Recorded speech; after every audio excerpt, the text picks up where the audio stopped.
அனைவருக்கும் வணக்கம். ஆன்மீகம் அதிசயம் 8. நான் உங்கள் பார்த்தசாரதி. கதைப்பகுதி 3. கடலில் மிதந்து வந்த கட்டைகளை மகிழ்ச்சியோடு கொண்டு வந்த இந்திர தூய்மன் அதை ஒடிசாவில் இருக்கக்கூடிய தச்சர்களை கூப்பிட்டு அந்த சிலைகளை வடிக்க சொன்னான். ஆனால் எந்த தச்சர் உளியை வச்சு சிலை செய்ய முற்பட்டாலும் அவங்களோட உளி உடைந்து விட்டது. அதனால் யாரும் செய்ய முன் வரலை. அப்போது ஒரு பெரியவர் வந்தார். நான் இந்த சிலைகளை செய்கிறேன், ஆனால் ஒரு நிபந்தனை அப்படின்னு சொன்னார். என்னன்னு கேட்டப்போ, எனக்கு ஒரு தனி அறை கொடுக்கணும். இந்த சிலைகளை செய்ய எனக்கு 28 நாட்கள் தேவைப்படும். அந்த 28 நாட்களுக்கு நடுவில் எந்த காரணம் கொண்டும் அறைக்கதவை திறக்கக்கூடாது அப்படின்ற நிபந்தனைகளோட சிலை செய்ய ஒப்புக்கிட்டார். மன்னரும் அதற்கு ஒப்புக்கவே முதியவருக்கு ஒரு அறையை ஒதுக்கி அதில் சிலை செய்ய அனுமதித்தாங்க. முதல் 15 நாட்களும் அறைக்குள்ளேருந்து உளியோட ஓசையும் சிலை செய்வதற்கான ஓசைகளும் கேட்டுக்கிட்டே இருந்தது.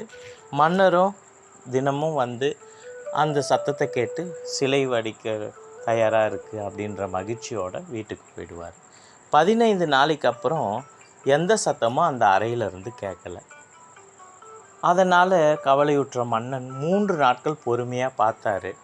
அதற்கு மேல் பொறுமை இல்லாமல் அந்த அறையோட கதவை திறந்து பார்த்தாரு.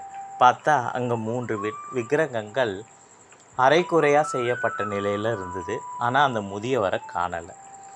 இதனால் கவலையோடு இருந்த மன்னன் தன்னை மன்னிக்குமாறு ஆண்டவனிடம் வேண்டினார். அப்போது ஒரு அசரீரி, இங்கே இருக்கக்கூடிய இந்த 3 சிலைகளில் கருமை நிறத்தில் இருக்கக்கூடியது கிருஷ்ணர், வெள்ளை நிறத்தில் இருக்கக்கூடியது அவரோட சகோதரர் பலராமர், மஞ்சள் நிறத்தில் இருக்கக்கூடியது கிருஷ்ணரின் சகோதரி சுபத்ரை அப்படின்னு சொல்லி இந்த 3 விக்கிரகங்களும் அரைக்குறையாக இருக்குது.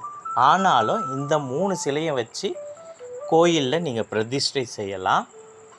இது வருங்கால மக்களுக்கு ஒரு படிப்பினையை கொடுக்கும். எந்த செயல் இருந்தாலும் பொறுமையை கடைப்பிடிக்கணும் அப்படின்றத இந்த உலகுக்கு எடுத்துக்காட்டும் அப்படின்னு சொல்லி அந்த அசரீரி மறைஞ்சது.